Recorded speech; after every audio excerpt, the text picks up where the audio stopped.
روز سے لاپتہ معروف بھارتی زرعی سائنسدان اور India council of agricultural research کے سابق ڈائریکٹر جنرل ڈاکٹر سبنا ایپن کی لاش پراسرار حالات میں دریائے کاویری سے برآمد ہوئی۔ بھارتی میڈیا رپورٹس کے مطابق پولیس نے کہا کہ 10 مئی کو سری رنگا پٹنہ کے قریب آئی آشرم کے نزدیک دریا میں ایک لاش دیکھی گئی۔ محکمہ موسمیات کے مطابق ملک کے بیشتر علاقوں میں آئندہ 24 گھنٹوں کے دوران موسم خشک اور گرم رہنے کا امکان ہے، تاہم مری، گلیات، گجرات میں گرج چمک کے ساتھ بارش کا امکان ہے۔ محکمہ موسمیات کے مطابق آج وفاقی دارالحکومت اور اس کے گرد و نواح میں موسم گرم اور خشک رہے گا۔ بھارت میں پاکستانی فنکاروں کے خلاف اقدامات میں تیزی آ گئی۔ پہلے سوشل میڈیا پلیٹ فارمز پر پاکستانی اداکاراؤں کے اکاؤنٹس تک رسائی محدود کی گئی اور اب مختلف بھارتی میوزک کمپنیوں نے فلمی البمز کے سرورق سے پاکستانی اداکاراؤں کی تصویریں بھی ہٹا دی۔ یہ فیصلہ ایسے وقت میں سامنے آیا جب پاکستانی فنکاروں نے حالیہ کشیدہ حالات کے دوران جنگ کی مخالفت کی اور امن کا پیغام دیا، تاہم بھارتی عوام کی ایک بڑی تعداد نے ان بیانات کو ناپسند کیا اور سوشل میڈیا پر نفرت امیز تبصرے شروع کر دیے۔ سابق وفاقی وزیر فواد چودھری نے کہا ہے کہ پاکستان نے یہ تاثر ختم کر دیا ہے کہ بھارت ساؤتھ ایشیا کا اسرائیل ہے۔ انسداد دہشت گردی عدالت لاہور کے باہر میڈیا سے گفتگو کرتے ہوئے فواد چودھری نے کہا کہ پاکستان نے ہر محاذ پر بھارت کو مؤثر جواب دیا ہے۔ پاکستان کی ایئر فورس نے بھارت کے 6 جنگی طیارے مار گرائے اور انڈین ایئر بیس کو تباہ کر دیا۔ انڈین ایئر فورس کو اس نوعیت کا نقصان پہلے کبھی نہیں ہوا۔ انہوں نے مزید کہا کہ بھارت پاکستان کا مقابلہ کرنے کی صلاحیت نہیں رکھتا کیونکہ پاکستان کی عسکری طاقت اور قوم کا اتحاد اس کا اصل ہتھیار ہے۔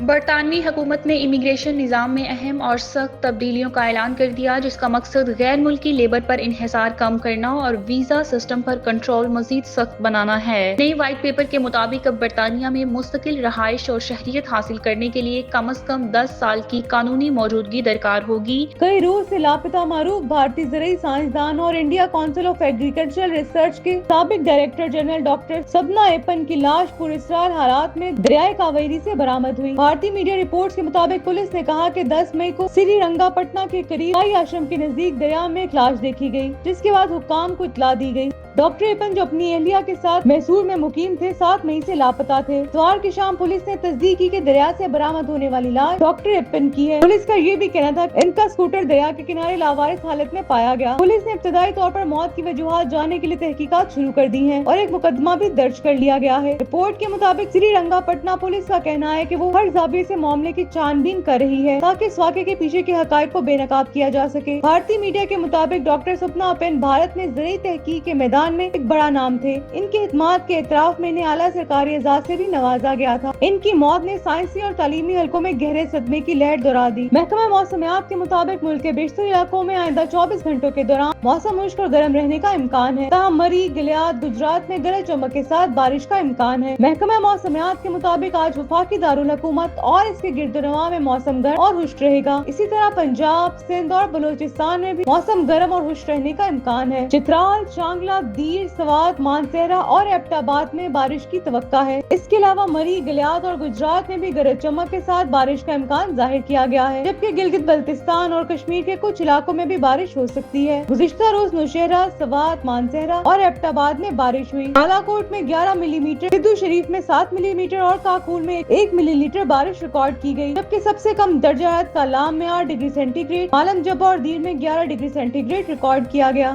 بھارت میں پاکستانی فنکاروں کے خلاف اقدامات میں تیزی آ گئی۔ پہلے سوشل میڈیا پلیٹ فارمز پر پاکستانی اداکاراؤں کے اکاؤنٹس تک رسائی محدود کی گئی اور اب مختلف بھارتی میوزک کمپنیوں نے فلمی البمز کے سرورق سے پاکستانی اداکاراؤں کی تصویریں بھی ہٹا دی۔ یہ فیصلہ ایسے وقت میں سامنے آیا جب پاکستانی فنکاروں نے حالیہ کشیدہ حالات کے دوران جنگ کی مخالفت کی اور امن کا پیغام دیا، تاہم بھارتی عوام کی ایک بڑی تعداد نے ان بیانات کو ناپسند کیا اور سوشل میڈیا پر نفرت امیز تبصرے شروع کر دیے۔ پاکستانی اداکارہ ماورا حسین اور بھارتی اداکارہ ہرش وردھن رانے کے درمیان لفظی جنگ اس وقت شدت اختیار کر گئی جب ہرش نے ایک متنازع بیان میں کہا کہ وہ اب ماورا کے ساتھ کام نہیں کرنا چاہتے۔ جواباً ماورا نے کہا کہ وہ حیران ہے کہ کوئی شخص جنگ جیسے سنگین معاملے کو اپنی تشہیر کے لیے استعمال کر سکتا ہے۔ میوزک پلیٹ فارمز جیسے اسپوٹیفائی، یوٹیوب اور یوٹیوب میوزک پر اب صنم تیری قسم کے البم کا نیا پوسٹر موجود ہے، جس میں ماورا حسین کی جگہ ہرش وردھن رانے کی تصویر شامل کی گئی ہے۔ اس سے قبل پوسٹر پر دونوں مرکزی اداکاروں کی تصاویریں نمایاں تھیں۔ فلم صنم تیری قسم کے پروڈیوسر دیبک مکوت کا کہنا ہے کہ انہیں اس تبدیلی کے بارے میں کوئی اطلاع نہیں دی گئی۔ ان کے بقول یہ فیصلہ کسی اور کا ہے، حکومت جو فیصلہ کرے سب کو ماننا پڑتا ہے۔ ماورا حسین کے علاوہ فلم رئیس کے البم سے بھی ماہرہ خان کی تصویر کو ہٹا دیا گیا ہے اور اب صرف شاہ رخ خان ہی نظر آ رہے ہیں۔ تاہم فلم خوبصورت میں فواد خان اور سونم کپور کی مشترکہ تصویر تاحال برقرار ہے اور یہ اقدامات جہاں بھارتی عوام کے ایک طبقے کی حمایت حاصل کر رہے ہیں، وہیں عالمی سطح پر اور خاص طور پر پاکستانی سوشل میڈیا صارفین کی جانب سے سخت رد عمل سامنے آ رہا ہے۔ ایک صارف نے طنزیہ انداز میں لکھا، پہلے پاکستان کو نقشے سے مٹانے کی بات کرتے تھے،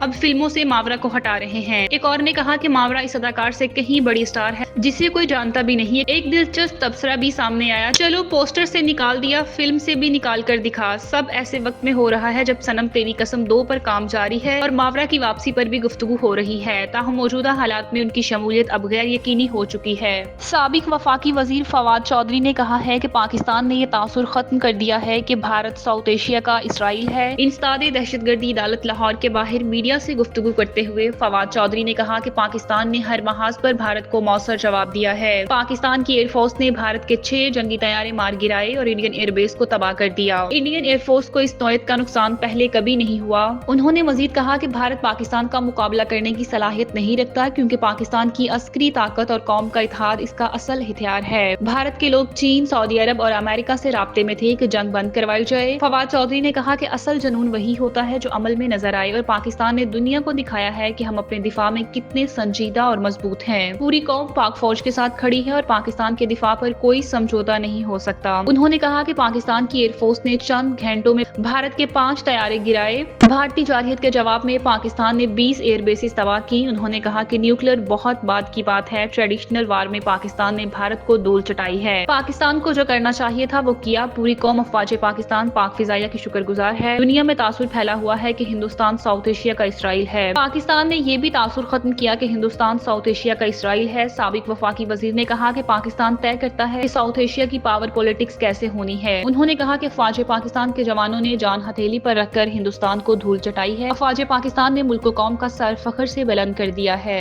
برطانوی حکومت نے امیگریشن نظام میں اہم اور سخت تبدیلیوں کا اعلان کر دیا جس کا مقصد غیر ملکی لیبر پر انحصار کم کرنا اور ویزا سسٹم پر کنٹرول مزید سخت بنانا ہے۔ نئی وائٹ پیپر کے مطابق اب برطانیہ میں مستقل رہائش اور شہریت حاصل کرنے کے لیے کم از کم 10 سال کی قانونی موجودگی درکار ہوگی جو پہلے 5 سال تھی۔ ہوم آفس کا کہنا ہے کہ ان اصلاحات کا مقصد یہ یقینی بنانا ہے کہ غیر ملکی شہری برطانوی معاشرے میں مثبت اور بامانی کردار ادا کریں۔ مزید اہم تبدیلیوں میں شامل ہے کہ کام کے ویزا کے لیے اہلیت کا معیار دوبارہ RQF لیول یا گریجویٹ سطح تک بڑھا دیا گیا ہے۔ امیگریشن سیلری لسٹ ختم کر دی گئی ہے جس کے تحت کم تنخواہ پر بھرتی کی اجازت تھی۔ سوشل کیئر ویزا روٹ بند کر دیا جائے گا، تاہم پہلے سے موجود درخواست دہندگان 2028 تک ویزا کی توثیق کر سکیں گے۔ انگلش زبان کی شرط اب زیادہ ویزا کیٹیگریز حتیٰ کہ ڈیپینڈنٹس پر بھی لاگو ہوگی۔ اسٹڈی ویزا کی پالیسی سخت کر دی گئی ہے۔ پوسٹ اسٹڈی ورک پیریڈ اب 2 سال سے کم کر کے 18 ماہ کر دیا گیا ہے۔ غیر ملکی مجرموں کی ڈیپورٹیشن میں تیزی لانے کا اعلان بھی کیا گیا ہے، چاہے قید کی سزا ہو یا نہیں۔ ہوم آفس کے مطابق یہ اقدامات ایک منصفانہ، قابو میں رہنے والا اور معاشی ترقی کو سہارا دینے والا امیگریشن نظام بنانے کے لیے کیے جا رہے ہیں تاکہ عوامی سہولیات پر بوجھ کم ہو۔